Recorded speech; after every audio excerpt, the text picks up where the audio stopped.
यहाँ हम complete tissue देखने जा रहे हैं। टिश्यू से रिलेटेड जितने भी क्वेश्चंस आते हैं, मस्कुलर टिश्यू, ऐसे कोई भी सेम सेल्स जो हैं, सेम सेल्स से मिलके बनता है टिश्यू। सेम जो सेल्स होंगे, सेल्स से मिलके क्या बनेगा? टिश्यू। सेल से मिलके क्या बनेगा? टिश्यू। इसके बाद क्या बनेगा उसको आगे हम देखेंगे नेक्स्ट में।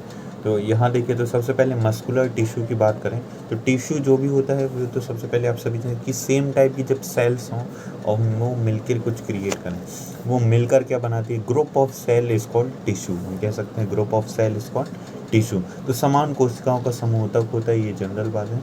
और इसका जो स्टडी कहलाती है, स्टडी ऑफ टिश्यू कहलाती है हिस्टोलॉजी। और इसके जो फादर कहलाते हैं वो हैं मार्सेलो मेलपिगी। और सबसे पहले जो इसका जो विकास था वो सिलीट्रेटा जीव यानी एक हाइड्रा जेली फिश होती है उसमें हुआ था। अब ये मेनली 4 टाइप्स के होते हैं, यहाँ मैंने कोशिश की है कि यहाँ, तो यहाँ पे देखिए तो इसके 4 टाइप्स होते हैं। ऊतक, एक होता है पेशी ऊतक यानी मस्कुलर टिश्यू, दूसरा होता है न्यूरॉन टिश्यू यानी तंत्रिका ऊतक, तीसरा है कनेक्टिव टिश्यू यानी संयोजी ऊतक, फोर्थ है एपिथेलियल टिश्यू यानी उपकला ऊतक।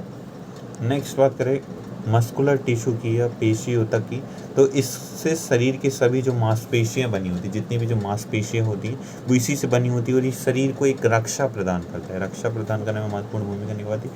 और इसे एक संकुचित यानी या कह सकते हैं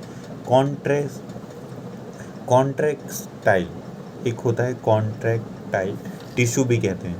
क्यों कहते हैं कि ये इस मूव कर सकता है, इसलिए मस्कुलर टिश्यू कहते हैं।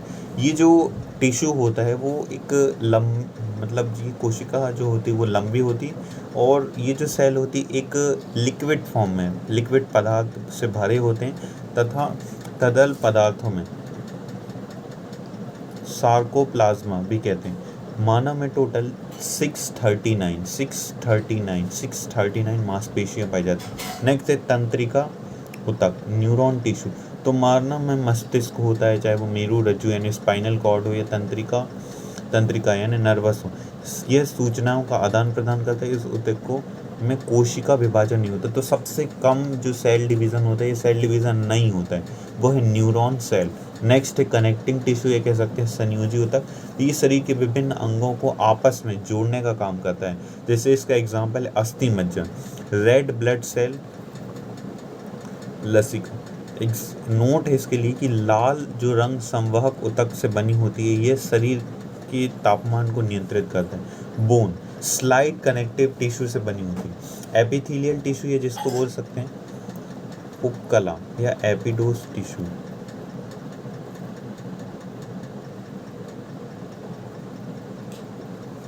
ये शरीर की जो आंतरिक भागों, आंतरिक परत की जो सुरक्षा करने में मदद करता है। ये वसा संग्रह करता था तो ऊतकों के बीच स्थान को भरता है। बुढ़ापे में वसा की कमी के कारण चेहरे पर झुर्रियाँ हो जाती हैं। वसा हमें चोट लगने से बचाता है। अब बात करें जो फीमेल होती है उनमें जो फैट होता है वो ज़्यादा पाया जाता है और मेल में फैट कम पाया जाता है। यहाँ पे देखिए तो यहाँ देखिए वसा बहुत ही हल्का होता है और ज़्यादा जगह घेरता है। नेक्स्ट है मस्कुलर सिस्टम। तो मस्कुलर सिस्टम की बात करें तो ये स्टडी ऑफ मस्कुलर कहलाता है माइकोलॉजी। और मांसपेशी हमारे शरीर में कुल वेट का 50% होता है, और मांसपेशियों का जो लाल रंग होता है वो एक मायोग्लोबिन पिगमेंट होता है, उसके कारण होता है। मांसपेशियों के जो शरीर के अंदर जो त्वचा के अंदर पाई जाने वाली जो मांसपेशियां होती हैं उसकी जो संख्या होती है वो होती है 639। सबसे बड़ी जो मांसपेशी होती है वो है ग्लूटस मैक्सिमस। सबसे चौड़ी जो होती है वो है लिट्टीसीमस। ये जांघ में पाई जाती है। सबसे लंबी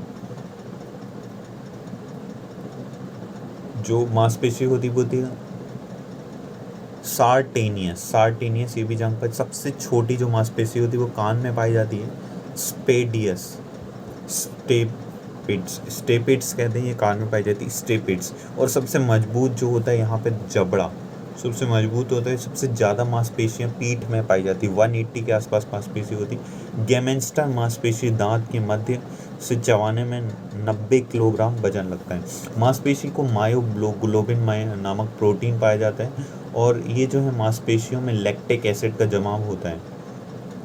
नेक्स्ट देखिए तो ये जो ऊतक होता है, ऊतक कोशिका लंबी होती है तथा इन कोशिकाओं को एक तरल पदार्थ से भरे होते हैं, जो पहले भी देखा कि एक लिक्विड फॉर्म में भरे होते हैं, तथा इन पदार्थों में सार्कोप्लाज्मा भी कहते हैं। सार्कोप्लाज्मा को मांसपेशी कोशिका का साइटोप्लाज्मा कहा जाता है। इस ऊतक में मुख्य जीव 3 प्रकार होती, मांसपेशी मेनली 3 प्रकार की होती।